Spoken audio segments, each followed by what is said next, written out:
जनसंख्या जो है तैयारी में लगी है। कल हम नंबर देखते हैं टेस्ट होने के बाद कितना मिलता है। एक दिन के पढ़ने थोड़ी टेस्ट होता है। हाँ बेटा,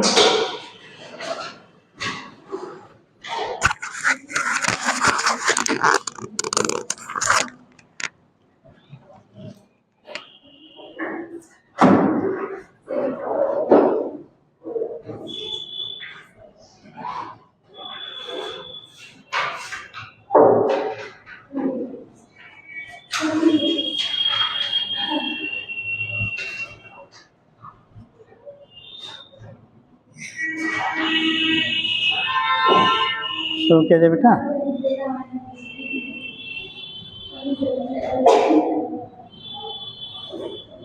कहाँ तक हो गया था काम?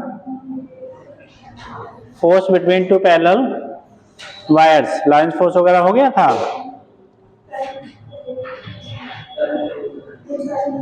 हो गया था ना, पहला करंट कैरिंग कंडक्टर हो गया था। चलो ठीक, तो आपने देखा था बेटा करंट दोनों वायर्स में सेम डायरेक्शन में अगर फ्लो करती हैं। कल लास्ट में आपका हो गया था force between two parallel current carrying conductors. उस केस में बोला गया था अगर बोथ वायर्स में आपका फोर्स सेम यानी करंट सेम डायरेक्शन में फ्लो करती हैं तो उनके बीच लगने वाला जो फोर्स होगा वो अट्रैक्टिव नेचर का होगा, और अगर दोनों में अपोजिट डायरेक्शन में करंट फ्लो हो रहा है तो जो फोर्स होगा वो रिपल्सिव नेचर का होगा। मतलब सेम डायरेक्शन में तो अट्रैक्टिव, अपोजिट डायरेक्शन में तो रिपल्सिव होता है। तो इसके बेस पे हम लोग यहाँ से रिप्रेजेंट कर लेते हैं क्या कंडीशन बनेगी बेटा। तो लिखिएगा आगे, अगला हेडिंग करिएगा, force between two moving charges. Force between two moving charges, force between two moving charges.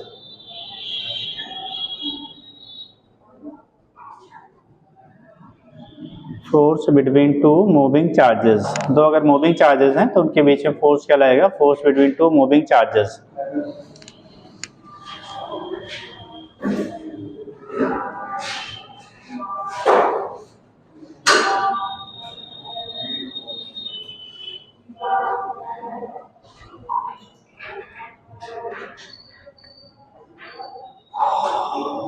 अब देखो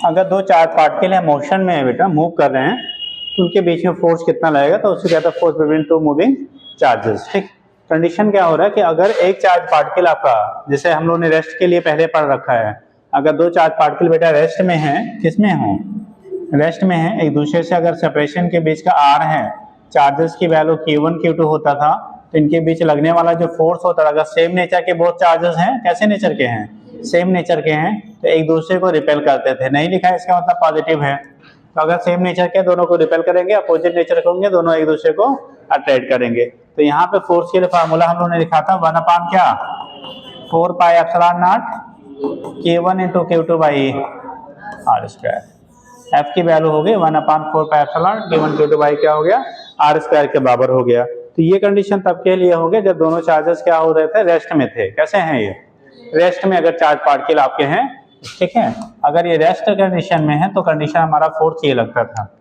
यहाँ पे क्या बोला जा रहा है बेटा, दो चार्ज पार्टिकल्स हैं वो मोशन में हैं। कैसे हैं, मोशन में हैं। अगर मोशन में है तो सिचुएशन क्या होगा, देखो आर है, सपोज दैट एक की वेलोसिटी बेटा v1 है, दूसरे की वेलोसिटी v2 है, चार्जेस की वैल्यू ऐसे ले लो K1 Q2। अगर जब मोशन में होगा तो उस कंडीशन में क्या जो हमारे इलेक्ट्रिक फोर्स स्टेशनरी कंडीशन में लग रहा था Fe, वो नहीं लगेगा। इसको मान लो इस पे लगने वाले फोर्सेस को हम लोग इलेक्ट्रोस्टैटिक फोर्स Fe से रिप्रेजेंट कर दिया।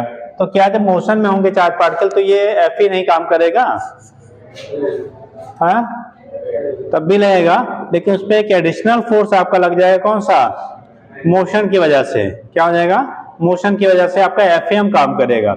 अब जरा समझना बेटा, कल हम लोगों ने कहा था कि अगर दोनों में करंट सेम डायरेक्शन में फ्लो हो रहे थे तो उस केस में दोनों एक दूसरे को क्या कर रहे थे, अट्रैक्ट कर रहे थे।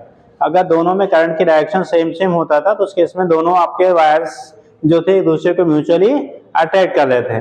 अभी दोनों में करंट की डायरेक्शन सेम होने का मतलब चार्ज सेम डायरेक्शन में फ्लो कर रहा है। करंट की डायरेक्शन सेम होने का मतलब उन बोथ वायर से चार्ज क्या हो रहा है, सेम डायरेक्शन में फ्लो कर रहा है। तो जब सेम डायरेक्शन में फ्लो कर रहा था तो उस कंडीशन में आपका वहां पे दोनों एक म्यूचुअली अट्रैक्ट कर रहे थे, मैग्नेटिक फोर्स अट्रैक्टिव नेचर का था। ठीक, सेम कंडीशन यहाँ भी यार, दो चार्जेस हैं वो दोनों क्या कर रहे हैं, मूव कर रहे हैं सेम डायरेक्शन में। तो सेम डायरेक्शन में मूव कर रहे हैं तो हम लोगों ने कहा था एफ बी वी। जैसे वहां मोशन आप करंट की वजह से फील्ड हो रहा था, चार्ज पार्टिकल के मोशन की वजह से फील्ड डेवलप होगा, यहाँ पे दोनों एक दूसरे को क्या करेंगे, अट्रैक्ट करेंगे। तो जो एफएम यहाँ पे डेवलप होगा बेटा, कौन सा डेवलप हो गया, एफएम जो आपका होगा, इन दोनों पे लगने वाला एफएम म्यूचुअली एक दूसरे को क्या करेगा, अट्रैक्ट करेगा, और एफई जो है एक दूसरे को क्या करेगा, रिपेल करें। एफई की वजह से इनके बीच रिपल्सिव होगा नेचर, और एफएम की वजह से बहुत एक दूसरे को क्या करेंगे, अट्रैक्ट करेंगे। तो एफएम अट्रैक्टिव नेचर के हैं, एफई क्या है, रिपल्सिव नेचर का है। तो उस केस में जो एफएम की वैल्यू आप निकालोगे तो आपने पढ़ा था म्यू नॉट अपॉन 4 पाई क्या आएगा, हाँ। अब यहाँ पे हम लोग क्या करेंगे बेटा, जब हम लोग यहाँ पे रख रहे हैं, क्योंकि I equal to Q by T होता है ना, और क्यू बाई टी जो आपका होगा उसे हम लोग क्या, चार्ज अपॉन वेलोसिटी, यानी कि चार्ज पर सेकंड फ्लो हो रहा है उसका, तो क्यू और वहां से डिस्टेंस जो ले रहे हैं आप, तो वहां पे उसी को हम लोग वेलोसिटी के टर्म में कन्वर्ट कर लेंगे। किसके, करंट को वेलोसिटी के टर्म में कन्वर्ट कर लेंगे। तो रिलेशन जो बनेगा फोर्स उनके बीच लगने वाला जो होगा, ठीक है, मैग्नेटिक फोर्स, उसके लिए रिलेशन बनेगा mu naught upon 4 pi Q1 Q2 into V1 V2 upon R square हो जाएगा। Q1 Q2 into V1 V2 upon क्या हो जाएगा, आर स्क्वायर। और इलेक्ट्रोस्टैटिक फोर्स आपने लिखा क्या, 1 upon 4 pi epsilon Q1 Q2 by क्या हो गया, आर स्क्वायर हो गया। इन्हीं दोनों को हम लोग क्या करते हैं, फिर कंपेयर करेंगे। तो यहाँ पे हो जाएगा मैग्नेटिक फोर्स बिटवीन चार्जेस, ये था इलेक्ट्रोस्टैटिक फोर्स था,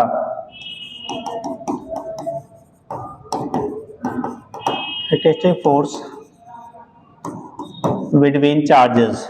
अब ये हमेशा लगता है बेटा, चार्ज चाहे रेस्ट में हो चाहे किस में हो, मोशन में हो, ऑलवेज काम करेगा। ठीक, और जो मैग्नेटिक फोर्स आपका होगा, मैग्नेटिक फोर्स बिटवीन चार्जेस, अगर मैग्नेटिक फोर्स की बात कर रहे हैं, चार्जेस के, चार्ज पार्टिकल के बीच लगने वाला है, तो एफएम की जो वैल्यू निकालोगे तो उस केस में क्या आएगा, म्यू नॉट अपॉन कितना, 4 pi Q1 Q2 into V1 V2 upon R square. इसका क्वेश्चन सेकंड बना लो। अब एक कंडीशन बनता है कि अगर नेट आपका जो चार्ज पार्टिकल है वो ना तो अट्रैक्ट हो ना तो रिपेल हो, खड़ी हो जाए बेटा, कुछ दिमाग खर्च करो। अगर बोला जा रहा है जो चार्ज पार्टिकल मोशन कर रहे हैं वो उसी डायरेक्शन स्ट्रेट पाथ में मूव करते हुए चले गए, इसका मतलब एफएम की वैल्यू ज्यादा होगी कि एफई की वैल्यू ज्यादा होगी। चार्ज पार्टिकल जिस डायरेक्शन में मोशन कर रहे थे, अगर उसी डायरेक्शन में रिमेन से मूव करते हुए जा रहे हैं तो उस केस में एफएम की वैल्यू ज्यादा होगी या एफई की वैल्यू ज्यादा होगी, एफएम और एफई में किसकी वैल्यू ज्यादा होगी उस कंडीशन, एफएम ज्यादा होगा। आप एफएम ज्यादा एफई ज्यादा, एफई ज्यादा होगा। आप एफई, आप एफएम, एफएम ज्यादा होगा, एफई ज्यादा होगा। हाँ जी, बराबर होगा, इक्वल होगा, बराबर नहीं होगा।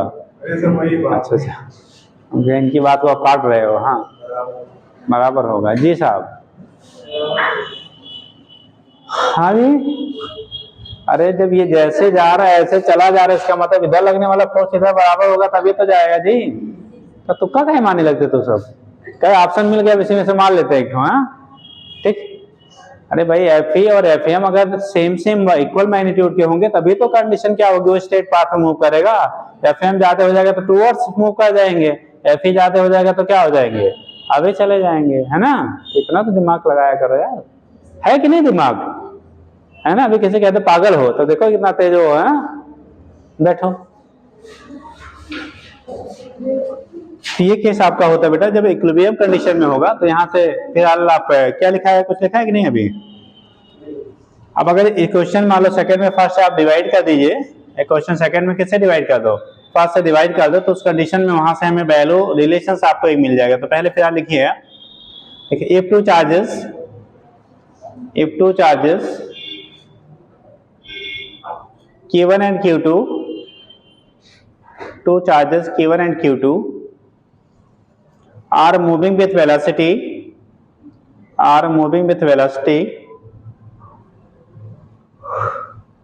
v1 and v2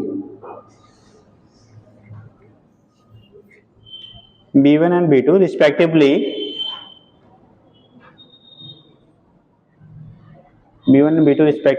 and at any instant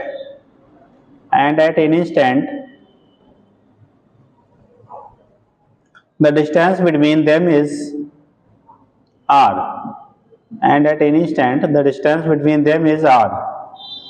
उन दोनों के बीच की जो दूरी है बेटा वो किसके बराबर है? r के बराबर है। Distance between them is r।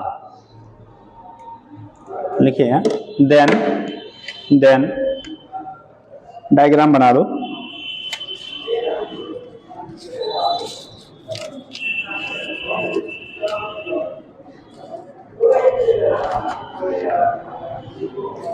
Diagram बना लीजिएगा।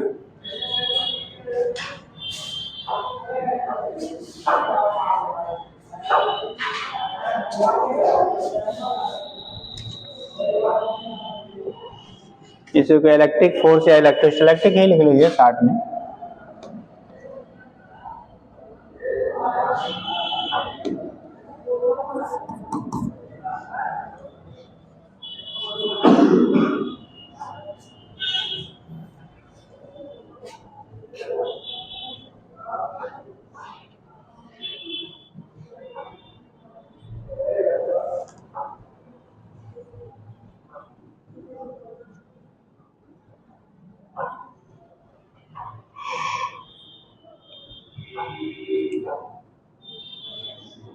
हो गया?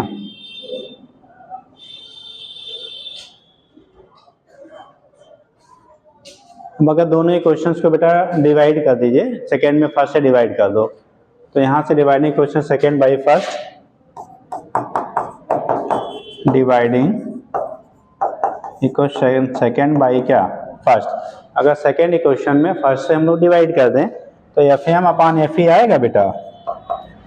F M upon F E equal to mu naught upon 4 pi Q1 Q2 into V1 V2 by कितना? R square upon 1 upon 4 pi epsilon naught Q1 Q2 by कितना बेटा? R square. देखो जो cancel होने वाला कैंसिल कर दो, this कटेगा, 4 पाई ये ऊपर चला जाएगा तो नेट बचेगा mu naught into epsilon not into V1 into V2। अब कंडीशन क्या होता है आपको याद करो एक बार। म्यू नॉट और इंटू एप्सिलॉन नॉट की वैल्यू आपको बताई गई थी, किसके बराबर होता है? किसी को याद है? आपने पढ़ा था 1 upon mu naught into epsilon naught equal to सी।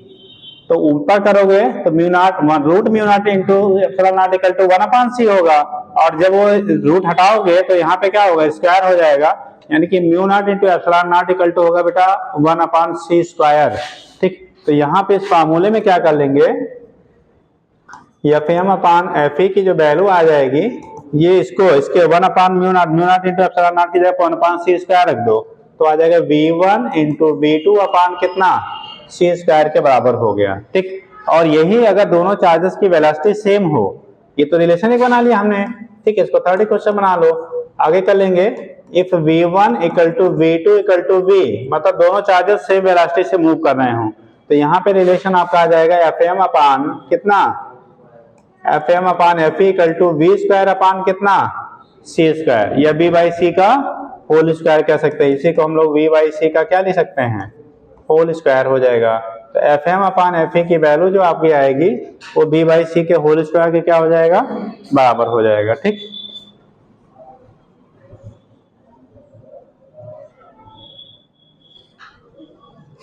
हो गया?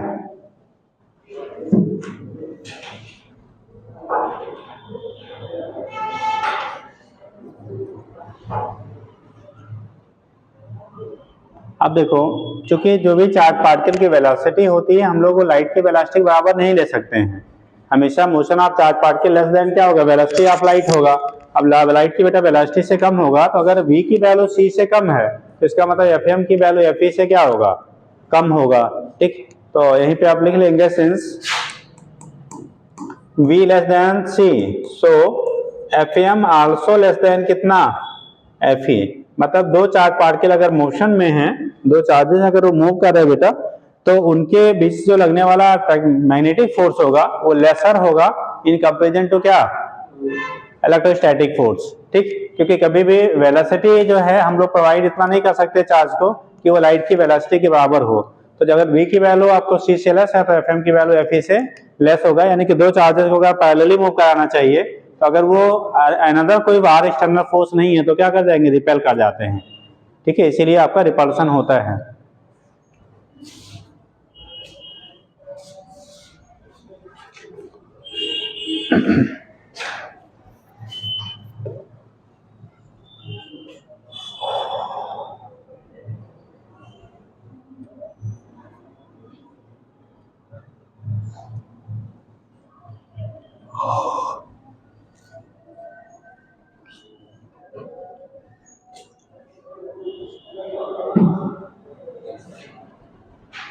हो गया।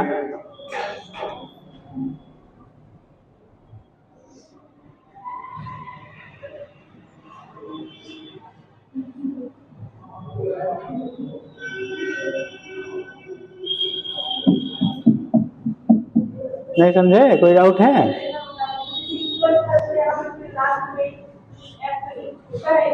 नहीं नहीं, हमने इक्वल तो एक कंडीशन आपको बोला था। अगर इक्वल, कौन सा इक्वल की बात कर रहे हो, FEFM?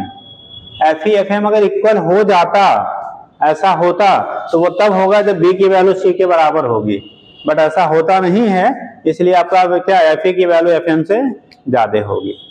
ठीक, अगर हम इतनी वेलोसिटी उसको प्रोवाइड कर दे चार्ज पार्टिकल को कि वो लाइट की वेलोसिटी के बराबर हो, तब उस केस में Fm और Fe जाके क्या होंगे, इक्वल होंगे। वो स्पेशल कंडीशन है, बट उतना हम प्रोवाइड कर नहीं सकते हैं, इसलिए कह लो Fm की वैल्यू लेस देन क्या होगा, Fe होगा, इसलिए चार्जेस अवे मूव कर जाते हैं। ठीक, हो गया बेटा।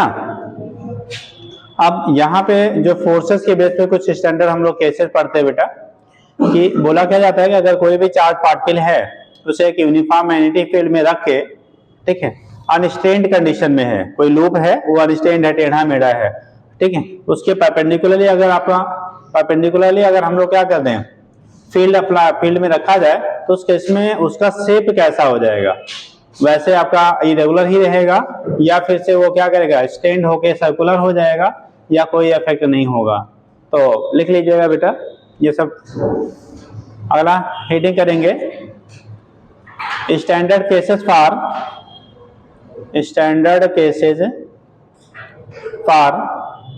Force on current carrying conductors.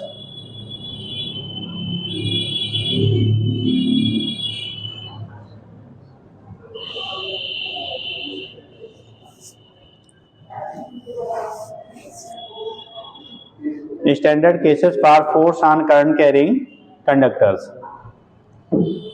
Standard cases for force on current carrying conductors.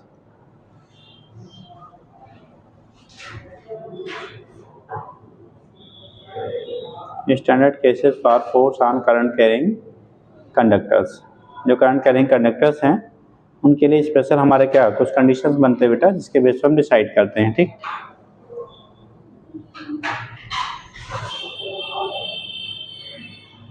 पहला लिखिएगा, इसका सब हेडिंग करिएगा। इक्विलिब्रियम ऑफ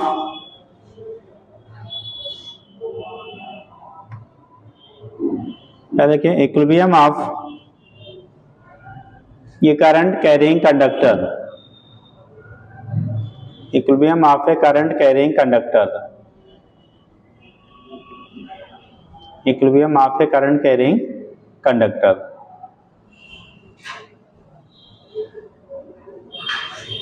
ठीक, equilibrium of a current carrying conductor. अब जरा समझ लेना, जैसे दो वायर्स हैं बेटा, अगर उन दोनों वायरों को, ठीक है, हमें क्या करना है, एक नीचे रखा एक उसके ऊपर है। एक पेन दो बेटा, दो पेन दे दो अलग अलग कलर का, थोड़ा ये वाला दो। देखो ये मान लो दो वायर है बेटा ना, सपोज दैट ये दो वायर है पैरेलल, हमने क्या किया, एक को फिक्स कर दिया, एक बार नीचे वाले को फिक्स करेंगे, इसमें करंट फ्लो कराएंगे, एक बार ऊपर वाले को फिक्स करोगे, इसमें हम लोग इसके इक्विलिब्रिया को डिस्कस करेंगे। मतलब इसको फिक्स करेंगे तो इसके इक्विलिब्रिया को डिस्कस करेंगे, इसको फिक्स करेंगे तो इसके इक्विलिब्रिया को डिस्कस करेंगे। ठीक, अब वहां पे हमें जैसे मान लो हम लोग नीचे वाला ये जो हमने पकड़ रखा है इसको हमने फिक्स कर दिया, फिक्स कर दिया मतलब अप डाउन ये नहीं जाएगा। ठीक, इस वाले में हमने करंट हमें फ्लो कराना है और करंट को इस तरह से हमें फ्लो कराना है कि ये वाला जो आपका वायर है ऊपर वाला ये इक्विलिब्रियम में हो।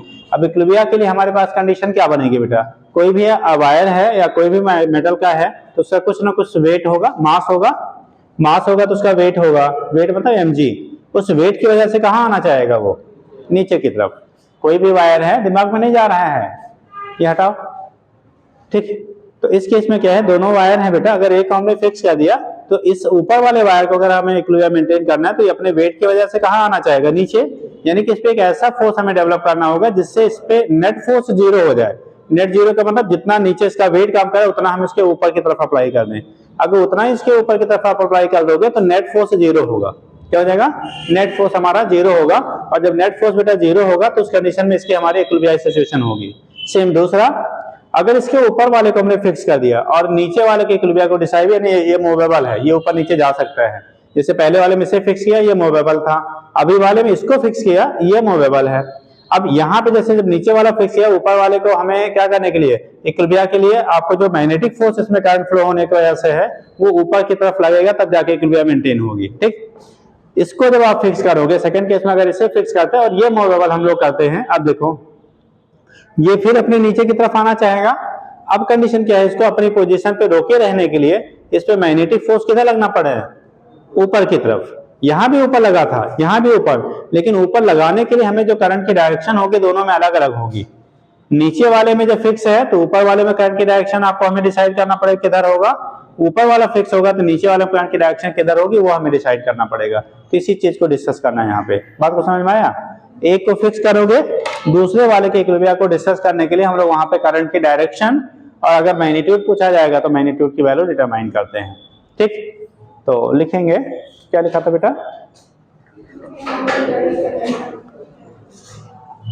आप सुनना जरा। जैसे मान लो हमने क्या लिया कि एक वायर हमारा फिक्स्ड है, दो के सेम पैरेलली बना लेंगे।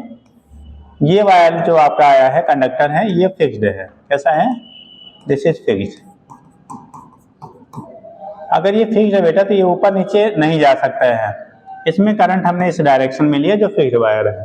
ठीक, अब एक दूसरा मान लो हमने इसको ए बी वायर ले ले, अगर इसे क्या ले लिया आपने, ए बी ले लिया, दूसरा वायर सपोज दैट इसके पैरेलली ऊपर जस्ट इसके अपर साइड में सी डी हमने रखा है, क्या रखा है बेटा, सी डी वायर है। ठीक, अब आपको बताना है कि इस सी डी, ये तो इनफाइनाइट लेंथ का है, ये वाला वायर कैसा है आपका, जो फिक्स्ड वाला हम लोग इनफाइनाइट लेंथ ले लेते हैं, इनफाइनाइट लेंथ का है। जो सी डी वायर है सपोज दैट वो एल लेंथ का आपने लिया, क्या लिया, एल लेंथ का लिया। तो इस केस में अगर हमारा ये एल लेंथ का आपने वायर लिया सी डी, ठीक, ये इससे एच हाइट पे या जो भी आप हाइट ले लो, एच हाइट पे इसके ऊपर रखा गया, जैसे हमने ऊपर रख के दिखाया था अभी। ठीक, रखा गया, इसमें करंट अगर I1 है तो इसमें हमें डिसाइड करना होगा ऊपर वाले में बेटा करंट की डायरेक्शन क्या होगी, जिससे ये वाला जो है ये मूवेबल था, ये फिक्स्ड था, ये मूवेबल है,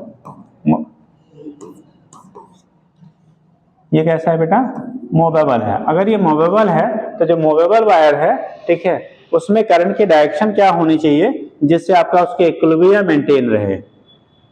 ठीक, हाँ जी, अब आपको कुछ नहीं, थोड़ा सा जो पीछे भी कॉन्सेप्ट पढ़ा उसे को यूज कर लो। हम लोगों ने क्या पढ़ा था, अगर दो वायर हैं दोनों में करंट की डायरेक्शन सेम सेम होती थी तो क्या करते थे, सेम डायरेक्शन में करंट था तो क्या हो रहा था, अट्रैक्शन की रिपल्सन, अट्रैक्ट कर रहे थे। यहाँ अट्रैक्ट कराना है कि रिपेल कराना है, अरे भाई इसका जो mg होगा, इस वायर का mg कहाँ काम करेगा, नीचे की तरफ। इसका मतलब इस पे जो Fm लगेगा मैग्नेटिक फोर्स, वो किधर लगना चाहिए हमें, ऊपर की तरफ। और ऊपर की तरफ तभी लगेगा बेटा जब इस वाले में करंट की जो डायरेक्शन है उसके अपोजिट डायरेक्शन में उसमें करंट क्या करे, आपका फ्लो करे। क्योंकि अगर सेम डायरेक्शन में होगा तब तो अट्रैक्ट कर लेगा ना, Fm भी नीचे लगने लगेगा। तो Fm को ऊपर लगाने के लिए जो ऊपर वाला वायर है उसमें करंट की जो डायरेक्शन आपकी होनी चाहिए, I2 जो आपका होगा वो I1 के कैसे होगा, अपोजिट डायरेक्शन में। तो एक आंसर बन गया आपको, करंट की डायरेक्शन क्या होगी ऊपर वाले वायर में, तो वो नीचे वाले वायर के क्या होना चाहिए, अपोजिट होना चाहिए, तब जाके एफएम ऊपर लगेगा। कैसे? अब ऐसे अगर हम लोग इतना याद है तो हमारा डायरेक्ट इतने बन जाएगा। अदरवाइज दूसरा तरीका क्या होता है, आपने पढ़ा था कि इस करंट इसमें फ्लो करे तो इसकी वजह से यहाँ पे फील्ड की डायरेक्शन आप निकाल लो। करंट किधर जा रहा है, राइट वर्ड, पॉइंट किधर है, इधर की तरफ, तो इसकी वजह से यहाँ पे जो फील्ड होगा किधर होगा, बाहर की तरफ। अब फील्ड बाहर है मतलब आउटवर्ड, अगर हम लोग फील्ड को डिस्क्राइब करें बेटा तो ऊपर वाले वायर पे फील्ड की जो डायरेक्शन होगी ये हमारा आउटवर्ड होगा। किधर की तरफ होगा, आउटवर्ड है। अब अगर करंट फील्ड आउटवर्ड है तो हम लोग पढ़ता है FBI, हमें फोर्स कहाँ लगाना है, ऊपर, ऊपर चाहिए ना एक्लिविया के लिए।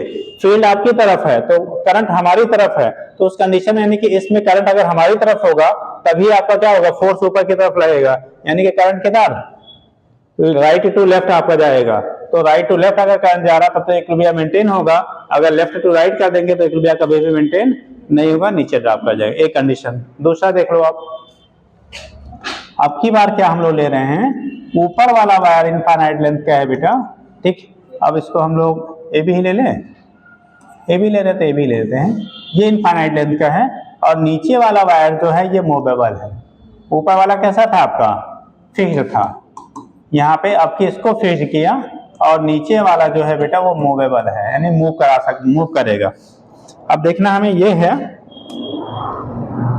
कि इसका ये तो फिक्स हो गया, करंट इसमें से हमारा मान लो करंट कोई भी डायरेक्शन, फिक्स वाले में कोई लेंगे, क्योंकि फिक्स वाले में आपको कोई भी ले लीजिए, उसको हमें उसके रिस्पेक्ट में किसको दिखाना है, नीचे वाले को दिखाना, दूसरे वाला मूवेबल वाले में करंट को डिसाइड करना होता है। फिक्स वाले में तो दिया रहेगा आपको, जो मूवेबल है उसमें हमें डायरेक्शन क्या करना पड़ेगा, डिसाइड करना पड़ेगा। अब देखो कंडीशन क्या हो रहा है, मान लो करंट हमने इसमें ले लिया बेटा I1, हमें इस वाले वायर में, नीचे वाला जो वायर है इसमें फाइंड करना करंट की डायरेक्शन क्या होगी। अब जरा सुनना, वेट किधर, डाउनवर्ड, वेट डाउनवर्ड है बेटा, ABCD मान लो, इसकी लेंथ हमारा वही लेंगे, सेम से मैग्नीट्यूड सिमिलर आएगा तो डायरेक्शन बदलेगा, ठीक। अब केस में क्या हो रहा है कि इसको इक्विलिब्रियम मेंटेन करने के लिए ये वायर इसे अपनी तरफ अट्रैक्ट करना चाहिए, जैसे यहाँ रिपेल कर रहा था ना दूर की तरफ, यहाँ पे क्या होगा, अट्रैक्शन फोर्स लगेगा, और अट्रैक्शन फोर्स लगाने के लिए हमें यहाँ पे अट्रैक्शन यानी कि हमें फोर्स जो FM लगना है ऊपर की तरफ, और ऊपर की तरफ लगने के लिए करंट किधर होना चाहिए भाई, हमारा जैसे यहाँ ऊपर की तरफ फोर्स लगने, करंट राइट लेफ्ट राइट था। अब यहाँ पे देखो क्या होगा, क्योंकि फील्ड यहाँ डेवलप होगा इसकी वजह से ना, फील्ड हमारा इसकी वजह से डेवलप होगा। अब हमें फोर्स ऊपर लग रहा है, ऊपर तब लगता था, मतलब एक दूसरे की तरफ तब लगता था जब दोनों में करंट की डायरेक्शन क्या होती थी, सेम। अगर वो कॉन्सेप्ट आपको याद है कि दोनों वायरों में अगर करंट सेम डायरेक्शन में फ्लो करता था तो उस केस में दोनों एक दूसरे को अट्रैक्ट करते थे, तो यहाँ अट्रैक्ट ही तो करना है भाई, इस वायर को इसको अट्रैक्ट किया रखेगा तो ये नीचे नहीं गिरने पाएगा। इसका तो करंट का डायरेक्शन क्या होना चाहिए, जो ऊपर वाला था वैसा ही करंट का डायरेक्शन आपको यहाँ भी होना चाहिए। देखो यहाँ इक्विलिब्रियम के लिए राइट टू लेफ्ट गया, यहाँ इक्विलिब्रियम के लिए लेफ्ट टू राइट, तो डायरेक्शन आपका चेंज हो जाएगा, ठीक है। इतनी बात समझ में आई। तो यही कॉन्सेप्ट है बेटा, कैसे हम लोग यहाँ से डिसाइड करेंगे क्या होगा क्या, ठीक।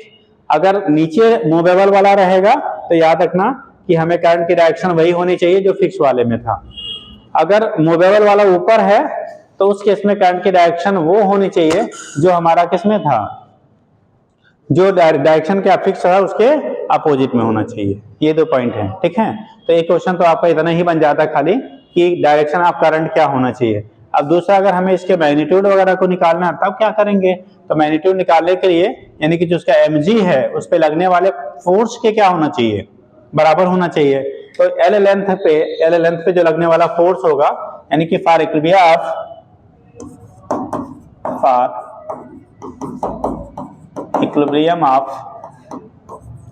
मूवेबल वायर के इक्विलिब्रियम के लिए, for equilibrium of movable wire, अगर हमारा मूवेबल वायर है उसके इक्विलिब्रियम को हमें डिसाइड करनी है बेटा, तो for equilibrium of movable wire condition क्या बनेगा, weight W equal to FM। दोनों केस के लिए डायरेक्शन वही बनेगा, क्योंकि हमने दोनों में मास m लिया है, लेंथ l लिया है, ठीक है, तो दोनों के लिए रिलेशन वही बनेगा। और W वेट जो होगा वो mg के बराबर होगा, और हम लोगों ने L लेंथ पे लगने वाला फोर्स लिखा था μ0/4 पाई कितना 2I1I2 upon R into L, L length के लिए ले रहे हैं तो हम लोग एल, क्योंकि वो यूनिट लेंथ के लिए होता था, ठीक। तो यहाँ पे लिखेंगे म्यू नॉट अपान कितना 4 पाई 2 I1 I2 अपान, हम लोगों ने यहाँ शायद एच लिया है, क्या लिया है एच, दोनों के बीच का सेपरेशन एच ले रहे हैं बेटा, एच ले लीजिएगा तो एच के टर्म में, डी लीजिएगा डी के टर्म में, आर लीजिएगा तो आर के टर्म में, जो भी रहेगा, ठीक। अपान एच इंटू कितना एल, ठीक। अब यहाँ से ये हमारा कंडीशन होता है, इसके बेस पे हम लोग यहाँ से डिटरमाइन करते हैं कि अगर कोई न्यूमेरिकल पॉइंट बनेगा तो यहाँ से आप निकाल लोगे, यानी कि इक्विलिब्रियम के लिए वेट ऑफ द क्या, फॉर इक्विलिब्रियम ऑफ मोबाइल और वेट ऑफ, ऐसे हम लिख दे लैंग्वेज भी, ऐसे लिख लो, weight of wire, weight of movable wire, movable wire equal to force, net magnetic force acting on movable wire, acting on movable wire, ठीक। उस पे जो नेट मैग्नेटिक फोर्स लगेगा, ठीक, उसके बराबर हो जाता है। तो यहाँ से हम लोग बेटा रिलेट कर लेते हैं, जो भी डाटा आपको रिक्वायर्ड होगा वो निकाल लेते हैं, ठीक। अगर दोनों में कहा जाए करंट सेम फ्लो हो रहे हैं तब क्या होगा, तो I1 I2 equal to I square हो जाएगा, तो वहां से I की वैल्यू आप निकाल लोगे, अलग अलग दिया है तो अलग अलग आप कर लेंगे, ठीक। तो दो लाइन लिखवा दें कि इतने में समझ गए, बातें समझे आप, कुछ पोता सा बनवाएं हैं, समझ गए, तो ऐसे छाप लो यार, इतनी जरूरत है अपने को।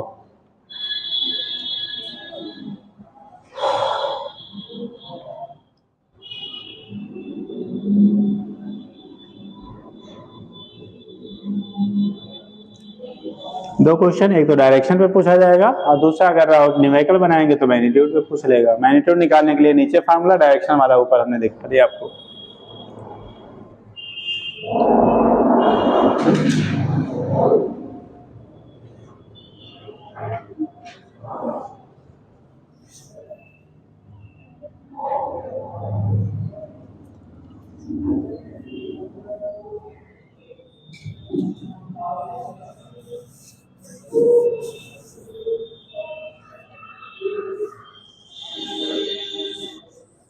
अटेंडेंस शीट कहाँ है बेटा,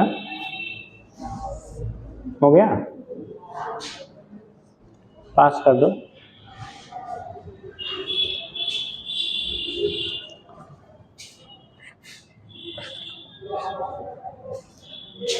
आपके पड़ोसी मेंबर कहाँ रह गए जो फिजा, अच्छा घर चली जाती है हफ्ते में 5 दिन, अच्छा तो घर से आती जाती है, दूसरे ढूंढेगी,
बन गया बेटा।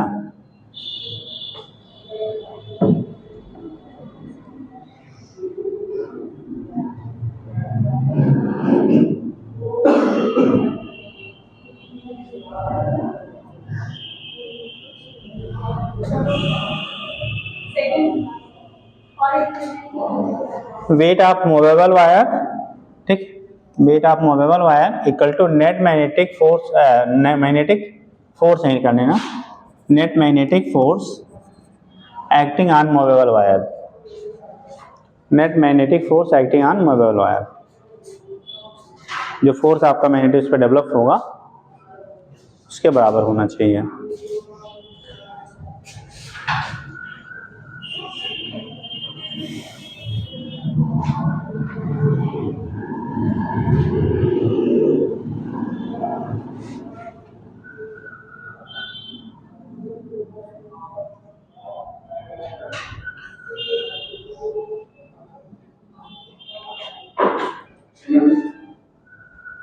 सो गया था क्या बेटा? जग के कैसे लेट हो गया?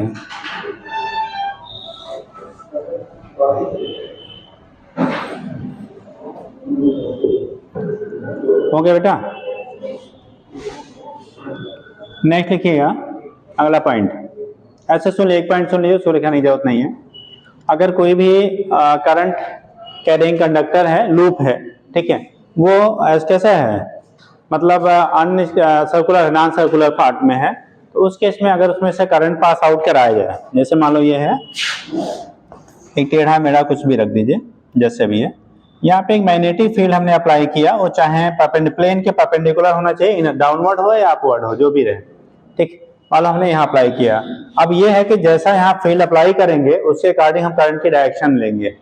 जैसे यहाँ पे है तो एफ बी आई, ठीक, तो इस केस में हमें चूंकि इसको स्टैंड करना होगा तो हमें करंट क्लॉकवाइज कराएंगे। अगर ये आउटवर्ड होगा फील्ड तो हमें करंट कैसे लेना पड़ेगा, एंटी क्लॉकवाइज, ठीक। तो यहाँ से अगर एक अनस्टैंड है, अब इसमें से हमने करंट फ्लो कराना शुरू किया बेटा। जब करंट फ्लो कराना शुरू करेंगे, जैसे करंट इसमें से फ्लो करना शुरू होगा, इस पे ईच एंड एवरी पॉइंट पे एक फोर्स बाहर की तरफ लगना स्टार्ट हो जाएगा। क्या होगा, एक फोर्स इस पे डेवलप हो जाएगा। उस फोर्स की वजह से ये जो आपका कैसा इरेगुलर शेप का वायर है ना, ये स्ट्रेच कर जाएगा, खिंच जाएगा, और खिंच के आपका एक सर्कुलर फॉर्म में कन्वर्ट हो जाता है। किस फॉर्म में कन्वर्ट हो जाएगा, जब सभी तरफ से बराबर बराबर फोर्स लगेगा ना, तो इसका शेप जो होता है वो सर्कुलर फॉर्म में कन्वर्ट हो जाता है। मतलब अगर कोई भी कैसा है इरेगुलर शेप का आपका एक लूप है, ठीक है, उसमें से हम लोग यूनिफॉर्म मैग्नेटिक फील्ड में रखा जाए, फील्ड उस लूप के परपेंडिकुलरली हो, कैसा हो, परपेंडिकुलर हो, और उस केस में उसमें से जब हम लोग करंट पास आउट कराते हैं तो लूप जो होगा, जो इरेगुलर शेप का था, वो स्ट्रेच करके कैसे किसमें एक सर्कुलर पार्ट में आपका कन्वर्ट हो जाता है। सर्कुलर फॉर्म में क्या होगा, वो कन्वर्ट हो जाता है। तो ऐसे एक लाइन चाहे 60 में आप लिख लो, देखिएगा, इफ ये irregular shape of current carrying loop is put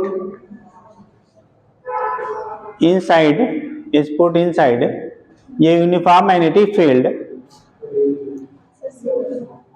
irregular shape is put inside ये uniform magnetic field which is perpendicular to the plane of loop, then perpendicular to the plane of loop,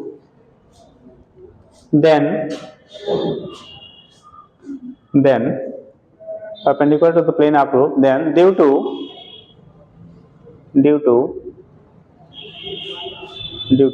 magnetic force act on the loop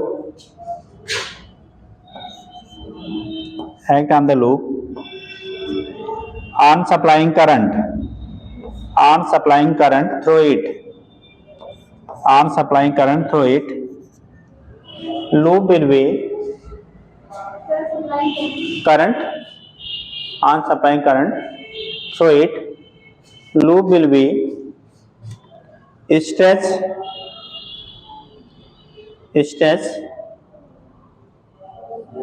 into circular loop,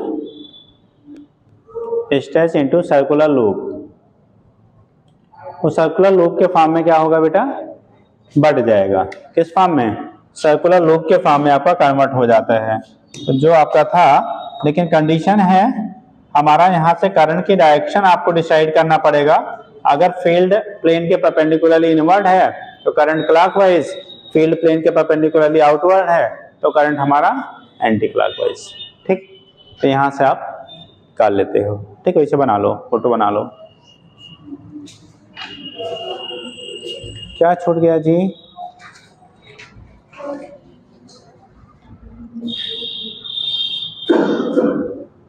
तुम्हारी पड़ोसी भी तैयारी कर रही बेटा? नहीं, अच्छा काम आ गया।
हो गया?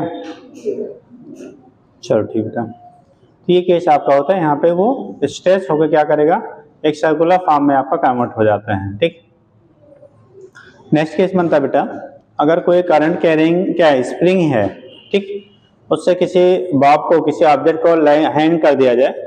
हैंग करने के बाद अगर उसमें से करंट पास आउट कराएं, हैंग करने के बाद उसमें से आप करंट पास आउट कराइए, तो जब करंट पास आउट कराएंगे तो बोला जाता है जो उस ऑब्जेक्ट होगा, बॉडी होगा, वो डाउनवर्ड आएगा या अपवर्ड स्ट्रेच करेगा। नहीं समझे? एक स्प्रिंग है बेटा, स्प्रिंग से एक बॉडी को हमने कनेक्ट कर दिया। सपोज दैट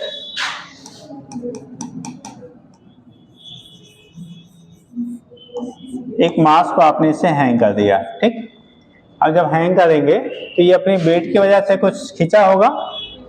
ठीक, अब इसके थ्रू अगर हम इसमें से करंट पास आउट करा दे बेटा, इस स्प्रिंग के थ्रू हम लोग क्या करा दें, अगर करंट पास आउट करा दें तो पूछा जाता है, अगर उसमें हम लोग अरेंज करके सिस्टम उसमें से करंट पास आउट कराया जाए तो करंट पास कराने पे जो स्प्रिंग होगा, जिससे मास आपका बॉब कनेक्टेड है, वो ऊपर की तरफ शिफ्ट करेगा, जो भी मास आपका है वो ऊपर की तरफ शिफ्ट करेगा या नीचे की तरफ आएगा, या वो उस पर कोई इफेक्ट नहीं होगा।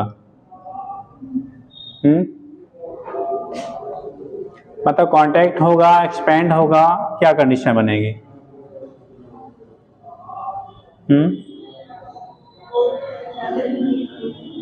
क्या करे बेटा?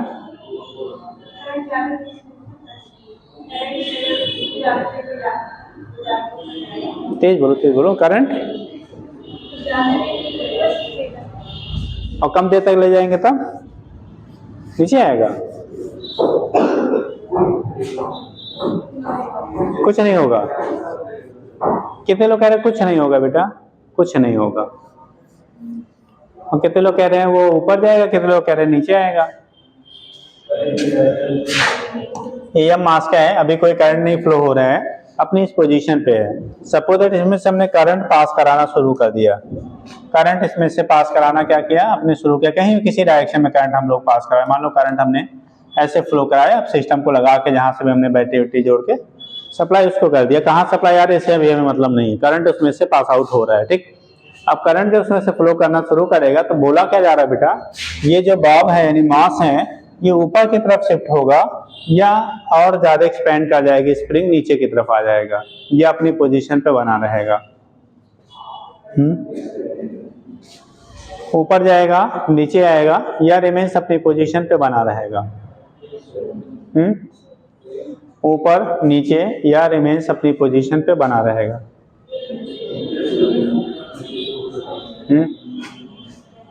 नीचे ऊपर अपनी पोजीशन पे बना रहेगा। बताएंगे? जब बेटा करंट पास आउट होता है ना, तो जो इसके आपके क्या होंगे, लूप्स बनेंगे, यानी कि स्प्रिंग में, उनमें जो करंट की डायरेक्शन होगी हर पैरेलल लूप में ना, वो सेम डायरेक्शन में मिलेगा। और जब करंट सेम डायरेक्शन में मिलता होता है, फ्लो करता है, तो अट्रैक्ट करता है कि रिपेल? अगर करंट सेम डायरेक्शन में फ्लो कर रहा है तो उनके बीच अट्रैक्शन होगा या रिपल्सन? अट्रैक्शन। और जब अट्रैक्शन होगा बेटा, तो साइज घटेगी या बढ़ेगी? घटेगी। जब घटेगी तो बाब ऊपर जाएगा कि नीचे आएगा? ऊपर जाएगा कि वहीं रहेगा? ऊपर जाएगा। बुझे जी? कहाँ जाएगा? ऊपर जाएगा बेटा, वो नीचे नहीं आएगा। क्योंकि क्या, जो स्प्रिंग होंगे ना, उनके पैरेलल सेगमेंट में आपके करंट सेम डायरेक्शन में फ्लो करती है। और जब सेम डायरेक्शन में करंट फ्लो करता है किसी वायर के थ्रू, तो वो वायर्स आपस में क्या करते हैं? अट्रैक्ट करते हैं। ऑलरेडी पहले एक्सप्लेन हो चुका है। समझ गए? तो ये केस आपका होता है, इसके बेस पे दिखा देते। तो ऐसे पॉइंट करके लिख लीजिएगा। बनाओ current carrying spring. Next point बना लो, करंट कैरिंग स्प्रिंग।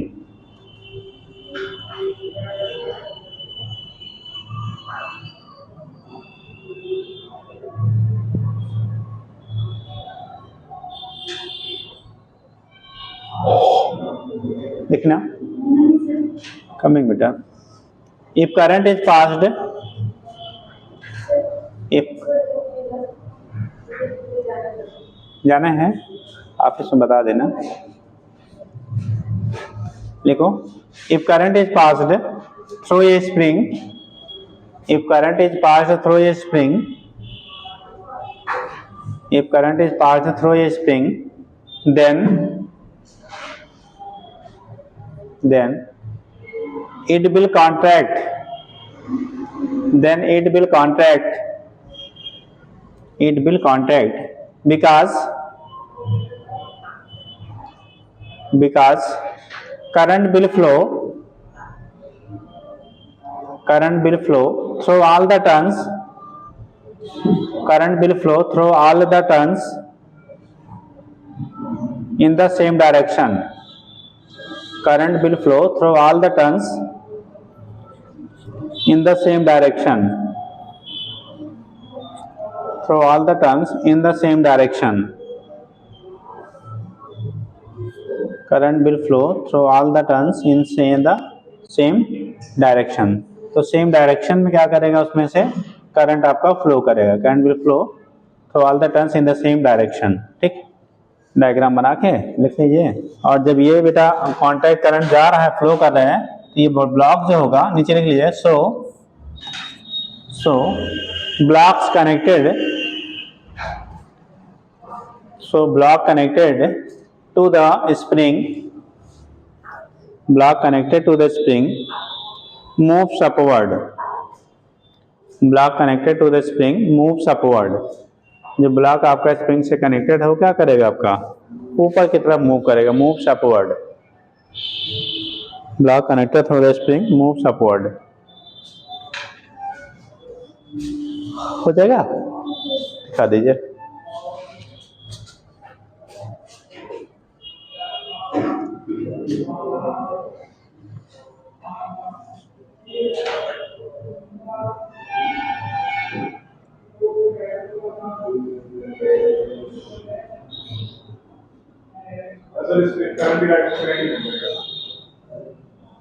जैसे करंट ऊपर से नीचे आए चाहे नीचे से ऊपर जाए, जितने सेगमेंट होंगे उन सभी में पैरेलली ही मूव करेगा। ठीक, यहाँ अपवर्ड डाउनवर्ड डायरेक्शन पे डिपेंड नहीं करेगा। बन गया बेटा? नेक्स्ट बोले,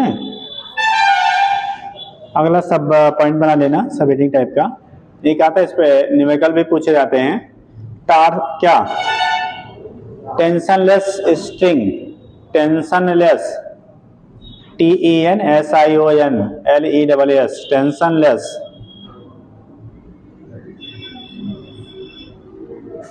टेंशनलेस स्ट्रिंग।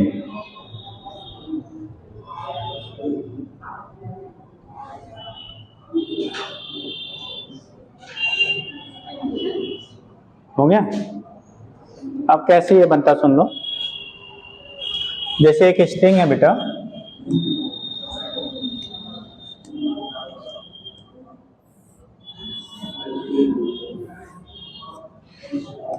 इधर से हमने एक सपोर्ट लगा दिया, इधर से एक सपोर्ट लगा दिया, ठीक।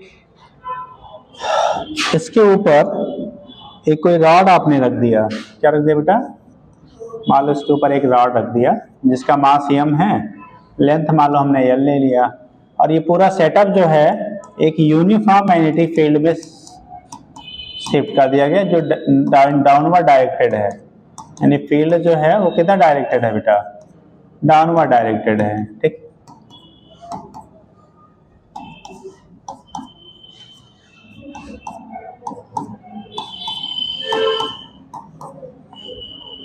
फील्ड आपका किधर है, डाउनवर्ड डायरेक्टेड है, ठीक।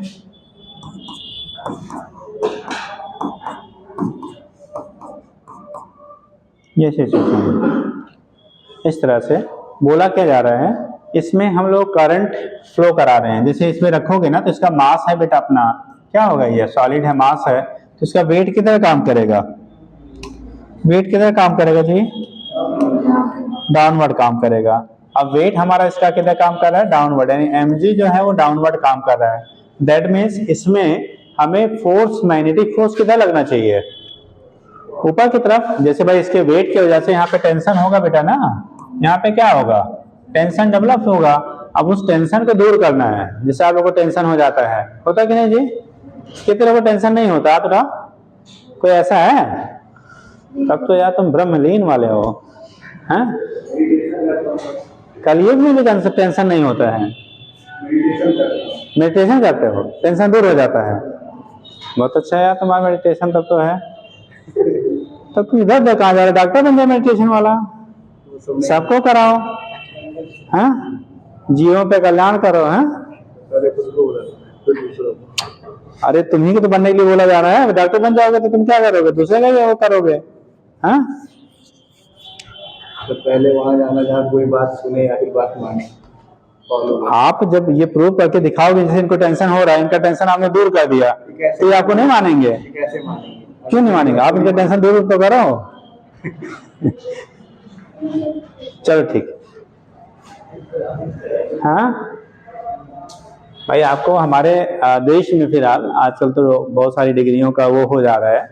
आज के आप चले जाओ 150 साल पहले सारे वैद्य 90% क्या कोई डिग्री नहीं हुआ करती थी, लेकिन आपको आज से जो बड़े क्या डॉक्टर हैं, बड़े बड़े जिन्हें हम लोग डॉक्टर्स कहते हैं, उनसे बेटर वो ट्रीटमेंट करते थे, ठीक। इवन आप क्या खा के आए हो ऐसे पकड़ के बता देते थे, ठीक है, कि आपने खाया क्या है, क्या कैसे, वो सब कुछ बता देते थे आपको। और आज आप जाते, थोड़ा सा खांसी भी आ गई, जाओ पहले ये टेस्ट करा लाओ, तब फिर अरे टेस्ट के बाद तो सब किताब में लिखा है यार इस क्या डिजीज का ये क्या है, दवा है, तब फिर आएगा डॉक्टर, यार कुछ तो अपना भी नॉलेज रखना चाहिए ना भाई। आप डॉक्टर बन गए, ठीक। अब हम गए आपके पास में, तो हर चीज टेस्ट ही करके करना, तो आपका क्या मतलब है, तो सीधा टेस्ट करें, हम भी सर्च कर लें गूगल में, भैया ये हमें रोग है, इसका दवा क्या है, आएगा डॉक्टर, हाँ, ठीक।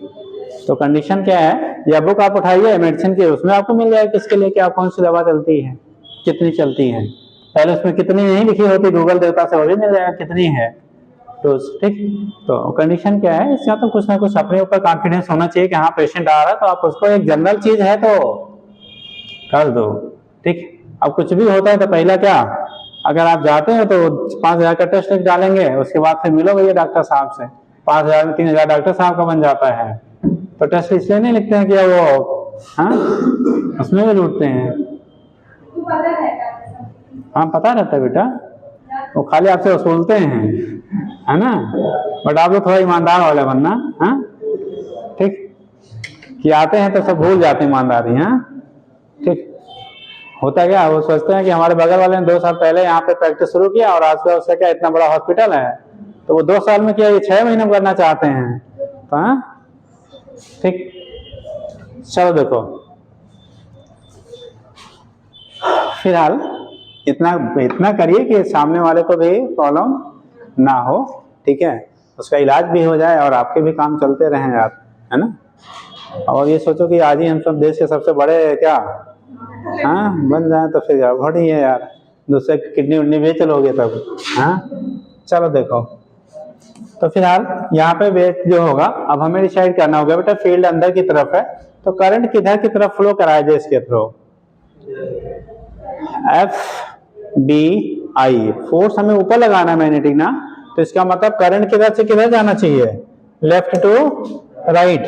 अगर करंट लेफ्ट टू राइट जाएगा बेटा, यानी करंट की जो डायरेक्शन इसमें होगी इधर की तरफ, इस पे लगने वाला एफएम कहाँ होगा, ऊपर की तरफ, और एफएम जब ऊपर की तरफ होगा तो ये आपका इक्विलिब्रिया एग्जिस्ट कर सकता है, और जब इक्विलिब्रिया की कंडीशन में होगा तो इस पे टेंशन की वैल्यू क्या होगी, जीरो। ठीक, ऐसे नीचे लिखेंगे for T equal to zero, M G यानी weight must be equal to कितना, एफ एम पे, और करंट अगर इसमें से आने वाला आई है, मैग्नेटिक फील्ड की वैल्यू वी है, लेंथ आपने एल लिया है, तो फोर्स मैग्नेटिक फोर्स होता था B I L sine theta, और किधर की तरफ है करंट, और फील्ड अंदर, थीटा की वैल्यू 90, तो एम जी की वैल्यू जो आएगी बेटा वो बी आई एल के क्या हो जाएगा, बराबर हो जाएगा। हमें अगर फील्ड दिया गया है, फील्ड दिया गया है तो करंट पूछेगा, करंट दिया होगा तो फील्ड पूछेगा, वैसे करंट ही पूछा जाता है, तो करंट की वैल्यू निकालो कितने करंट की नीड होगी, तो ये बेटा M G upon B into L के क्या हो जाएगा, M G by B L के क्या होगा, बराबर हो जाता है। तो यहां से हम लोग रिप्रेजेंट कर लेते हैं क्या होगा कैसे होगा, ये रिप्रेजेंटेशन हो जाता है, हो जाएगा। तो लिखा क्या बेटा, टेंशनलेस स्ट्रिंग, ठीक लिखिएगा। अब ऐसे फोटो आप भी बना लो,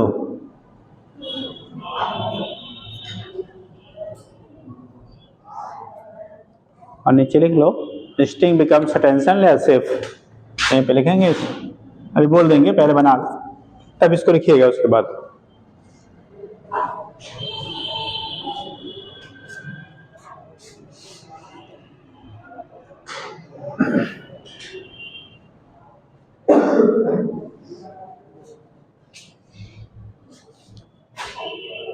अटेंडेंस किसके पास गया बेटा, हो गया,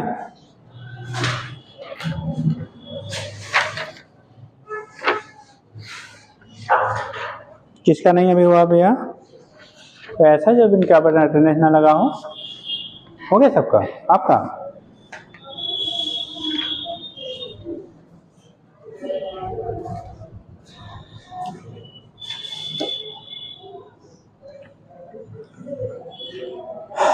आई की value M G by B L के क्या हो जाएगा बेटा, बराबर होता, तो यहां से हम लोग रिप्रेजेंट कर लेंगे, हो जाएगा।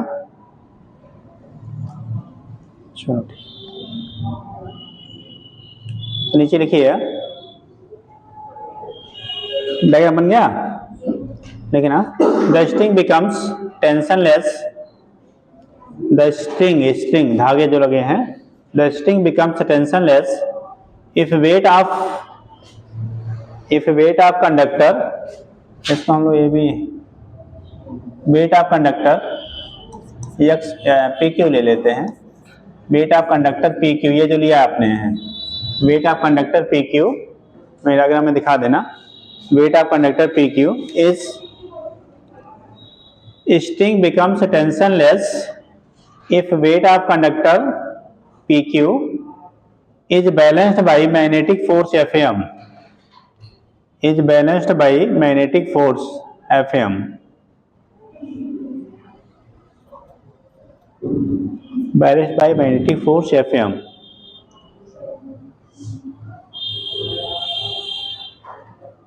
हो गया।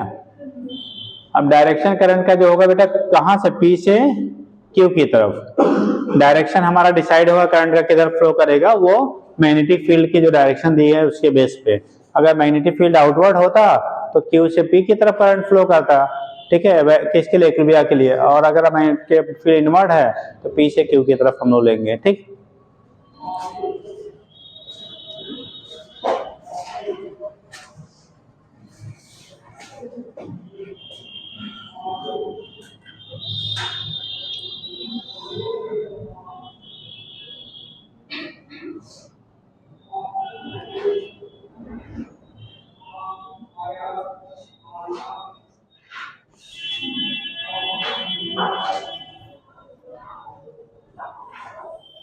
रख दो बेटा। उसमें कोई भूले भटके केंद्र में और आ जाए, है ना। देखो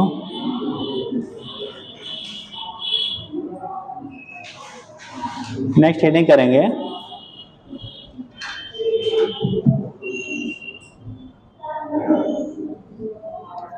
बोले यार इस पे एक क्वेश्चन लिख लो बेटा, लिखिएगा एक क्वेश्चन कर लीजिए। बोले देखो, ये conductor of length 20 centimetre and mass 200 gram length 20 centimeter, mass 200 gram is hanged with the help of string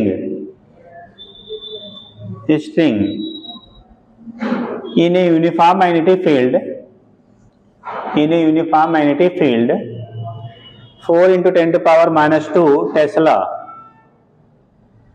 4 into 10 to power minus 2 Tesla uniform magnetic field 4 into 10 to power minus 2 Tesla, which is normal to the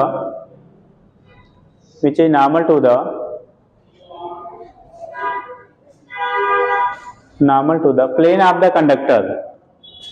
normal का तो perpendicular होता है बेटा, normal to the plane of the conductor, normal to the plane of the conductor, normal to the plane of the conductor. जो conductor का plane है उसके कैसे होता है बेटा, नॉर्मली होता है, normal to the plane of the conductor, ठीक है, normal to the plane of the conductor. लिखिएगा आगे, तो जो कंडक्टर का प्लेन है उसके नॉर्मली है, normal to the plane of the conductor, देखना हो गया। Then calculate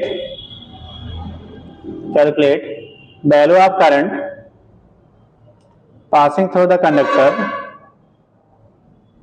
value of current passing through the conductor, so that volume of the current passing through the conductor, so that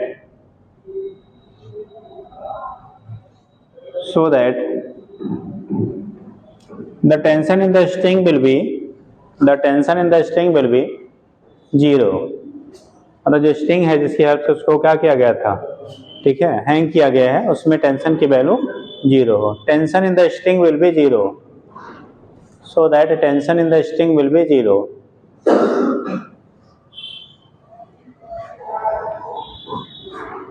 so that tension in the string will be 0।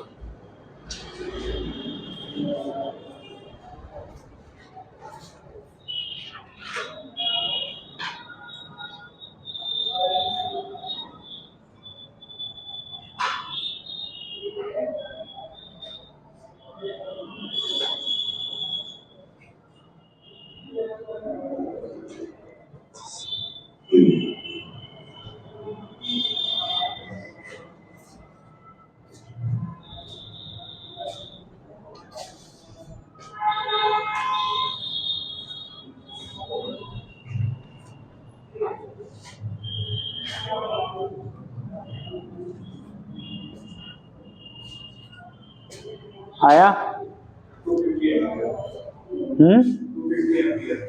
250।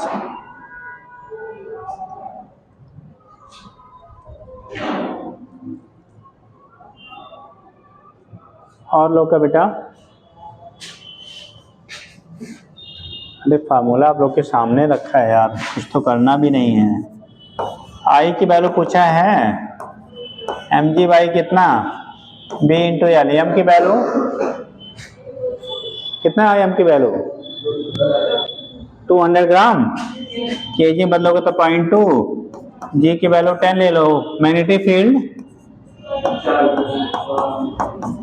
Length 20 centimetre का मतलब 0.2 metre हो गया यार। अब बताओ, इतना आसान सा 0.2 उड़ा दिया। 4 2 जा 8, 4 5 जा 20, ये ऊपर जाएगा तो प्लस हो जाएगा, 2.5 इंटू 10⁻², एम्पियर, या इसी को 25 200 कितना लिख सकते हो, 50 एम्पियर,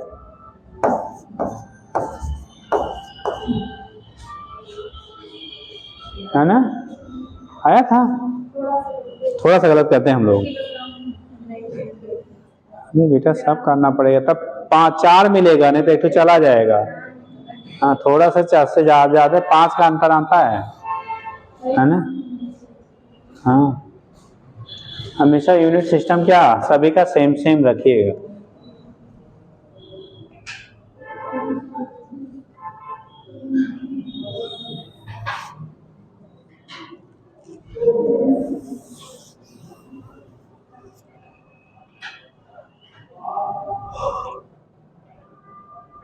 ठीक है,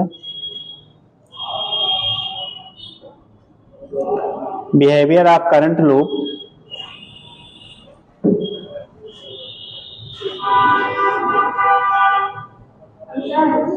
अगला हेडिंग, हाँ हेडिंग नेक्स्ट करिएगा, behaviour of current loop,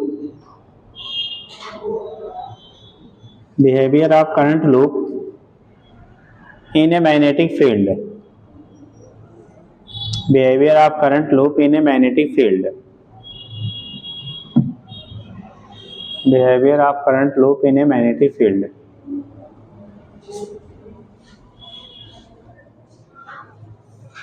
behaviour of current loop in a magnetic field.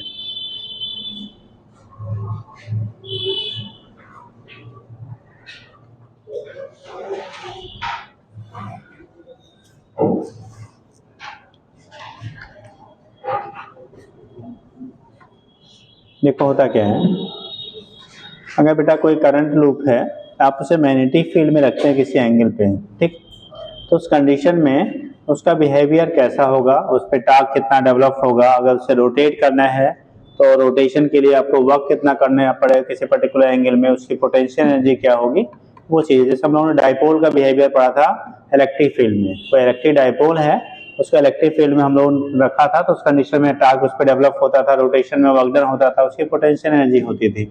ऐसे यहाँ पे हम लोगों ने लिया क्या, कोई करंट लूप है, अगर उसे मैग्नेटिक फील्ड में रख रहे हैं किसी एंगल थीटा पे, तो उस कंडीशन में उसका डायरेक्शन, उस पर टॉर्क क्या डेवलप होगा, वर्क डन क्या होगा, उसे रोटेट करना होगा थीटा एंगल, और उस पर पोटेंशियल एनर्जी की वैल्यू क्या होगी, ठीक, वो चीजें हम लोग यहाँ से बेटा कैलकुलेट करते हैं। ठीक है, तो हेडिंग कर लिया है। पहला इसका पार्ट हम लोग करेंगे टॉर्क क्या एक्ट करेगा।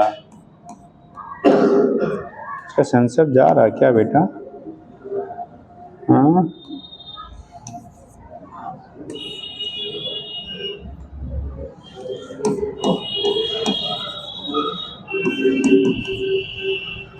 टॉर्क तो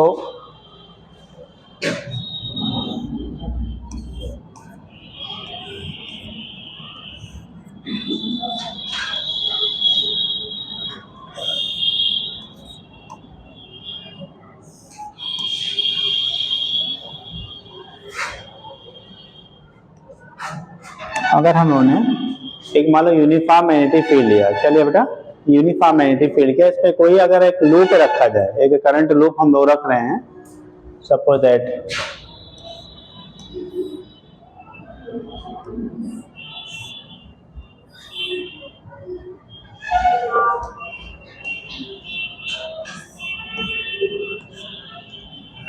मैग्नेटिक फील्ड इंटेंसिटी बी है, ठीक, यहाँ से करंट लूप को इस तरह से हमने किसी एंगल थीटा पर सपोज रखा हुआ है, ठीक, तो उस केस में क्या होता है बेटा, थोड़ा सा हम देखेंगे। देखो कंडीशन क्या है, अगर करंट इसमें हम लोग एंटी क्लॉकवाइज डायरेक्शन में फ्लो कराएं, क्या कराएं बेटा, एंटी क्लॉकवाइज डायरेक्शन में अगर इसमें करंट आप फ्लो कराते हो, तो उस केस में फोर्स की डायरेक्शन क्या होंगे, ये ऐसे रखा गया है, मतलब किसी एंगल पे ले सकते हो या नॉर्मली हम लोग ले सकते हैं, ठीक। तो उस केस में अगर इसमें से करंट आई फ्लो कर रहा है suppose that anti clockwise direction में, अब ध्यान देना है कैसे, जब करंट इसमें से पास कराओगे बेटा, तो करंट पास कराने पे देखो एफ बी क्या आई, एफ बी आई, ठीक, तो हमारा आई कहाँ जा रहा है, बी इधर है, आई उधर की तरफ है, ध्यान देना। तो इसमें मेरी फिंगर्स में प्रॉब्लम, मुड़ ही नहीं रही यार, देखो स्वेलिंग हो गई है। हाँ, समझ जाएंगे। वो पता नहीं कैसे थोड़ी सी चोट लग गई वो कट कट करते समय, और ये आज सर्जरी करवानी पड़ेगी। हाँ, चलो मान लो ये पूरे फोल्ड नहीं हो रही है। कंडीशन क्या हो रहा है बेटा, हमारा फील्ड इधर की तरफ है, करंट इधर के ऊपर की तरफ जा रहा है, तो फोर्स बैकवर्ड है, यानी इनसाइड लगेगा। ये फोर्स हमारा जो इस पे लगेगा बेटा, ये अंदर की तरफ लगेगा, होगा। इधर वाले में बात करते हैं, एफ बी आई। आपकी बात देखो, फील्ड इधर की तरफ, करंट इधर की तरफ, तो फोर्स कितना लगेगा, आउटवर्ड, यानी हमारी तरफ, और ये प्लेन की तरफ लग रहा है। ठीक, अब कंडीशन यहाँ पे फोर्स हमारा इस डायरेक्शन में है। मान लो जो एक्सिस ऑफ लूप हमने ये ले लिया, किसी स्टैंड पे जो एंगल बना रहा है मैग्नेटिक फील्ड से, सबको दैट ये थीटा है बेटा। कितना एंगल है, थीटा है।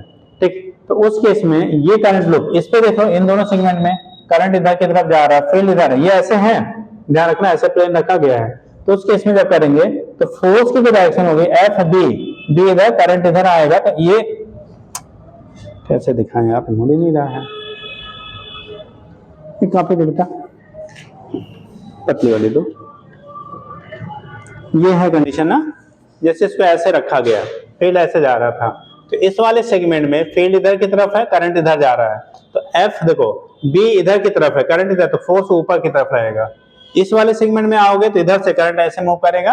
ठीक है, यहाँ पे करंट की डायरेक्शन ये थी, हमारा फील्ड इधर है और करंट हमारा क्या हो रहा है, जैसे ये फील्ड की डायरेक्शन इधर ही है, करंट हमारा इधर जा रहा है, तो इस पे जो फोर्स लगेगा, जैसे करंट, फील्ड इधर है, करंट इधर, तो फोर्स इस पे कहाँ, ऊपर की तरफ, इस वाले पोर्शन पे नीचे, इस वाले पोर्शन पे ऊपर। तो ये जो इन दोनों सेगमेंट पे हमें फोर्सेज लगेंगे, ये दोनों जो फोर्सेज होंगे बेटा इन सेगमेंट पे, इक्वल एंड क्या हो जाएगा, अपोजिट। तो ये आपका एफ डैश वाले पार्ट दोनों जो होंगे वो कैंसिल कर जाएंगे। लेकिन यहाँ पे इन पे जो लग रहा है, एक अंदर की तरफ है, दूसरा बाहर की तरफ है, तो ये इक्वल तो मैग्नीट्यूड में होंगे, लेकिन डायरेक्शन अपोजिट है, बट एक्सिस क्या है, दोनों के अलग अलग हैं।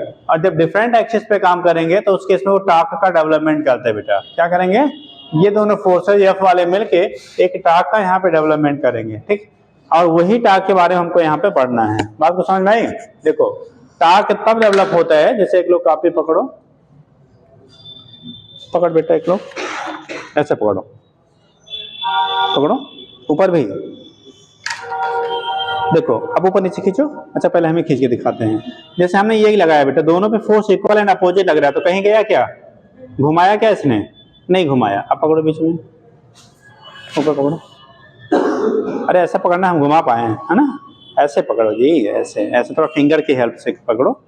हाँ, अब कंडीशन दूसरा वाला केस क्या बना ना, इस पे फोर्स इधर और इस पे फोर्स इधर, देखो तो क्या करेगा, ये रोटेट करेगा, ये कैंसिल नहीं करेगा। ये कैंसिल तब करता है जब ऐसे ऐसे लगता है, ऐसे नहीं लग रहा, एक इधर की तरफ दूसरा इधर, तो ये यहाँ पे क्या करेगा, टार्क का डेवलपमेंट करेगा। अगर फोर्स इस पे इधर, इस पे इधर, तो ये टार्क डेवलप किया, इन दोनों पोर्शन में फोर्सेज इक्वल एंड अपोजिट हैं, तो ये कैंसिल कर देंगे, नेट फोर्स इनकी वजह से क्या होगा, जीरो होगा।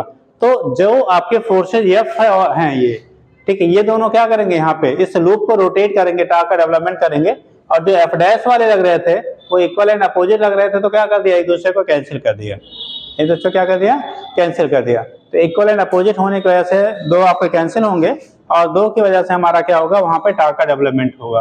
तो लिख लीजिएगा, डायग्राम बना लो।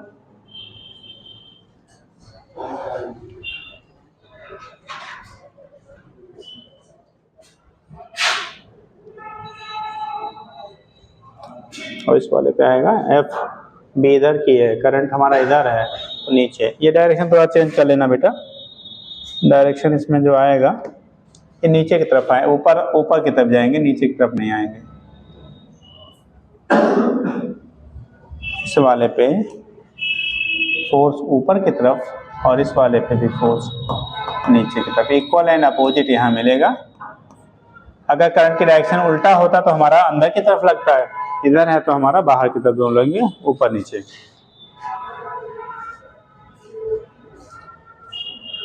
जल्दी करना।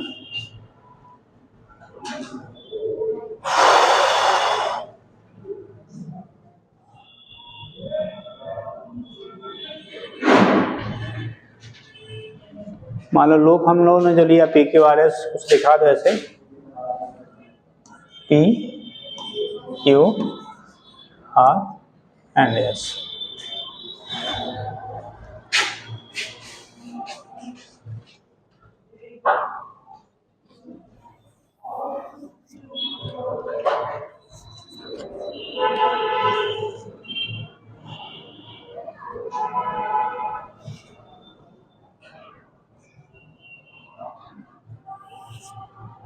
ओके बेटा, लिखिएगा consider a rectangular current carrying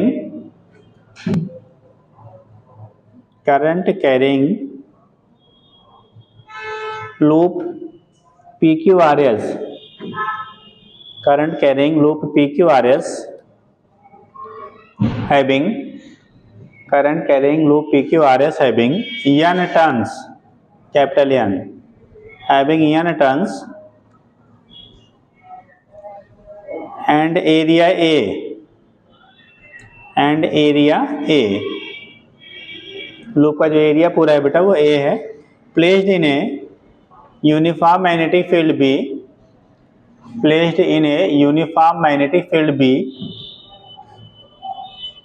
in such a way that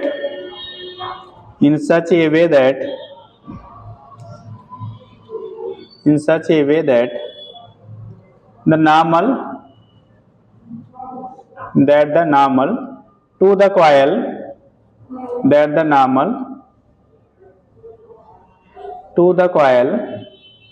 makes an angle theta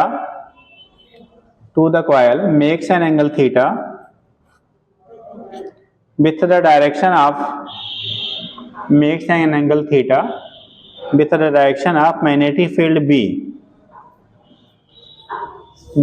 magnetic field B, then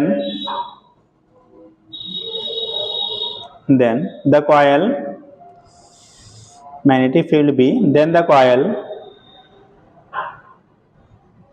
experiences a torque,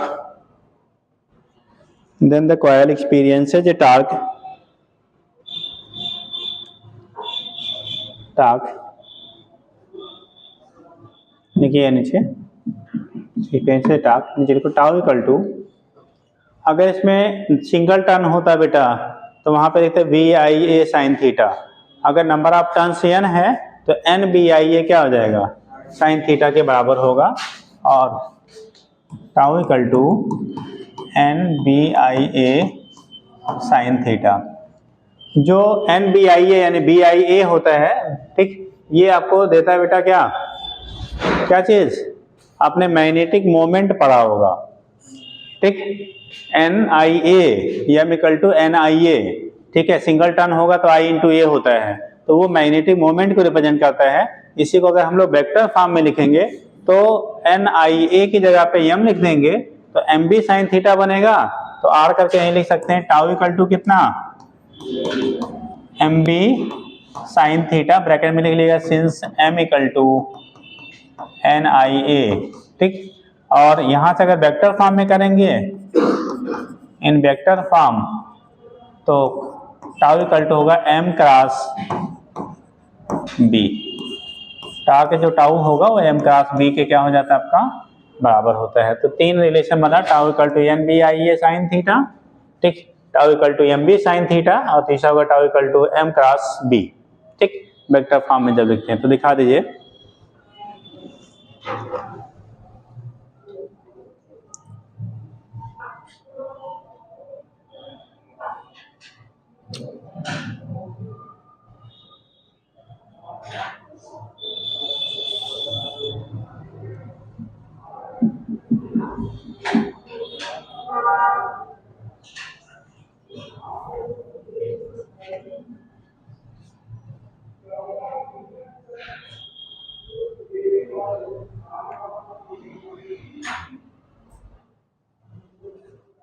हो गया बेटा, तो टाउ की वैल्यू हो गई NBIA साइन थीटा, या टाउ इक्वल टू से कह लिया आपने MB के बराबर हो गया, ठीक। तो ये कि हम यहाँ से रिप्रेजेंट कर लेते हैं क्या होगा। अब यहाँ पे अगर थीटा की वैल्यू कितना हो बेटा, जीरो, तो टाक की वैल्यू क्या हो जाएगी? जीरो। तो यहाँ पे लिख लेंगे ये theta equal to zero. Theta equal to zero, ये प्लेन जो आपका है, ठीक है, और मैग्नेटिक फील्ड के बीच का क्या एंगल है? थीटा जीरो है। Then tau equal to zero, यानी कि अगर आपका उसके एरिया वेक्टर और क्या है जो हमारा फील्ड है उसके बीच का एंगल कितना हो? जीरो हो, या दोनों कह लो पैरेलल हैं, तो उस कंडीशन में वहां पे कोई भी टाक आपका काम नहीं करेगा, कोई टाक एक्ट नहीं होगा, ठीक है। दूसरा, थीटा इक्वल टू 90 डिग्री, अगर थीटा की वैल्यू 90 डिग्री है तो अगर दोनों म्यूचुअली परपेंडिकुलर हैं देन कितना आएगा बेटा? टाउ इक्वल टू mb के बराबर होगा, और ये वैल्यू हमारा क्या मैक्सिमम कहलाता है, ठीक। अगर थीटा की वैल्यू 180 डिग्री हो जाए तो अगर थीटा की वैल्यू 180 डिग्री हो तो फिर अगेन जीरो हो जाएगा। अरे भाई साइन 180 की वैल्यू जीरो, साइन जीरो की वैल्यू जीरो, तो इन दोनों केसेस में हमारा क्या जो टाक होगा वो जीरो हो जाता है, हो जाएगा। दिखा दीजिए आगे, जल्दी से लिख लीजिए।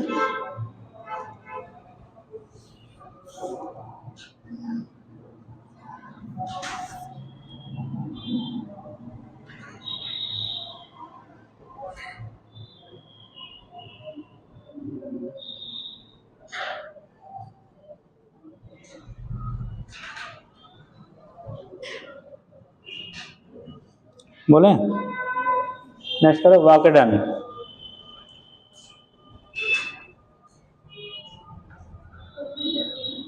हेडिंग करो वर्क डन बेटा। वर्क डन, कार्य, उसको घुमाने में कितना काम करना पड़ेगा।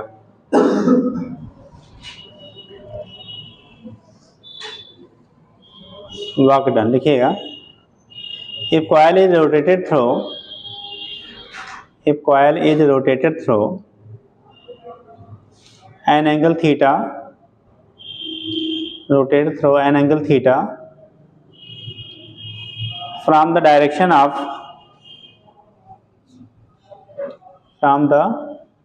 direction of equilibrium position, then from direction of equilibrium position, then it requires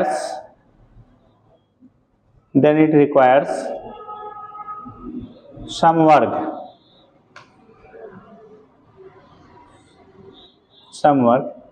which is given by question,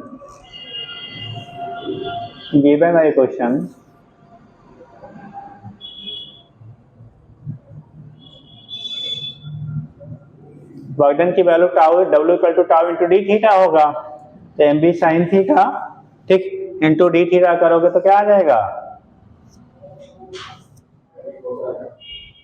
sign theta into D theta क्या होता है? कॉस थीटा, प्लस की माइनस कॉस थीटा। तो वहां पे क्या लेंगे? थीटा वन की वैल्यू हम लोग जीरो ले लेते हैं, थीटा की वैल्यू थीटा ले लेते हैं, तो वही रिलेशन आ जाएगा W equal to M B one minus cos theta के बराबर। अगर थीटा वन की वैल्यू आपने क्या ले लिया? जीरो, थीटा टू की वैल्यू थीटा ले लिया, तो जीरो की वैल्यू साइन जीरो की वैल्यू कॉस जीरो की वैल्यू जीरो हो गई, और कॉस थीटा की वैल्यू आपने थीटा ले लिया, कॉस जीरो की वैल्यू वन हो गई, कॉस थीटा की वैल्यू आपने थीटा ले लिया। तो उस कंडीशन में हम लोग वहां से निकालेंगे W equal to M B one minus cos theta. तो क्या लिखा बेटा? तो यहाँ पे कर लेंगे आप, W की वैल्यू हो जाएगी बेटा, dW की वैल्यू होगी टाउ इंटू डी थीटा, तो W इक्वल टू होगा integration tau into D theta. Tau की वैल्यू है एम बी कितना? Sign theta into D theta, ठीक। अगर लिमिट हम लोग ले रहे हैं मान लो थीटा वन से लेके कहाँ तक?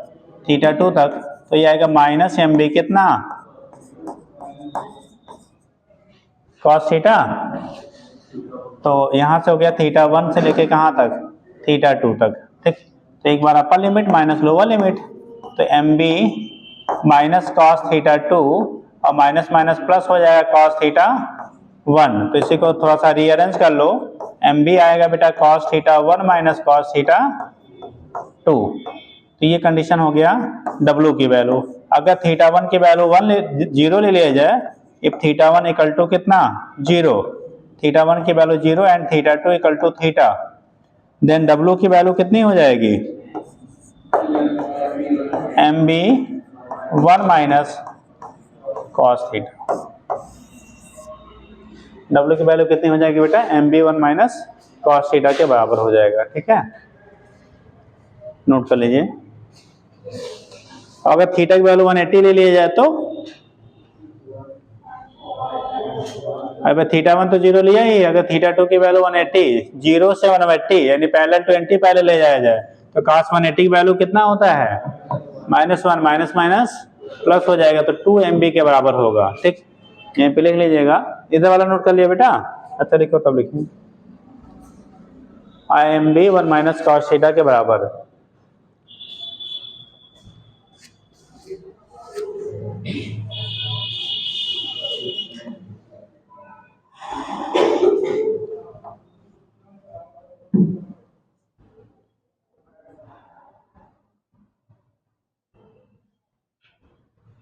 एक मिनट एक बार चेक कर लेना था, मूविंग कॉइल गैल्वेनोमीटर उड़ाया तो नहीं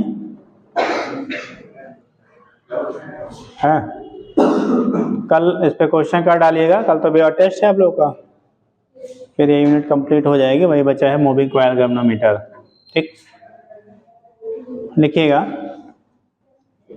if theta equal to 180 degree, हटाए बेटा इसको, हाँ हो गया है, चलो रुक जाओ। If theta equal to 180 degree, अगर थीटा की वैल्यू 180 डिग्री होगा तो W की वैल्यू होगी MB 1 माइनस cos 180 और माइनस माइनस प्लस हो जाएगा, बराबर आएगा 2 MB।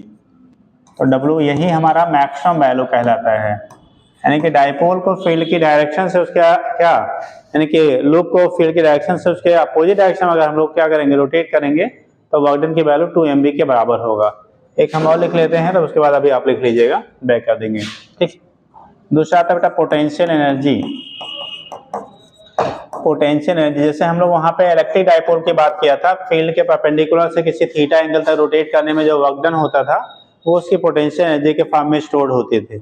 ऐसे यहाँ पे भी होगा बेटा, फील्ड के परपेंडिकुलर से कहाँ किधर थीटा एंगल तक रोटेट करने में जो वर्क डन होगा वो उसके पोटेंशियल एनर्जी के फॉर्म में होगा। तो फील्ड मतलब परपेंडिकुलर मतलब 90, तो थीटा 1 की वैल्यू 90 और थीटा 2 की वैल्यू आप थीटा ले लिया, तो U की वैल्यू हो जाएगी W कहाँ से 90 से कहाँ तक थीटा तक, तो यही बराबर आ जाएगा कितना MB cos थीटा आपका हो गया, तो वहां से हो गया माइनस MB कितना cos theta, minus MB cos theta. Vector form में लिखेंगे तो इन वेक्टर फॉर्म U की वैल्यू हो जाएगी कितना M डॉट B की M क्रॉस B, वहां पे हम लोग डॉट लिखेंगे, क्या लिखेंगे बेटा M dot B minus M dot B के बराबर हो जाएगा। तो ये कंडीशन आपकी आ जाएगी माइनस M डॉट B के बराबर होगा। डॉट प्रोडक्ट होता है cos है ना, तो माइनस M डॉट B, तो इसे कहते हैं पोटेंशियल एनर्जी। क्या कहेंगे पोटेंशियल एनर्जी कहेंगे। इस पे क्वेश्चन कर डालिएगा बेटा, फिर कल बताते हैं इसको। ठीक, चल आ गए हैं, पढ़ लीजिए।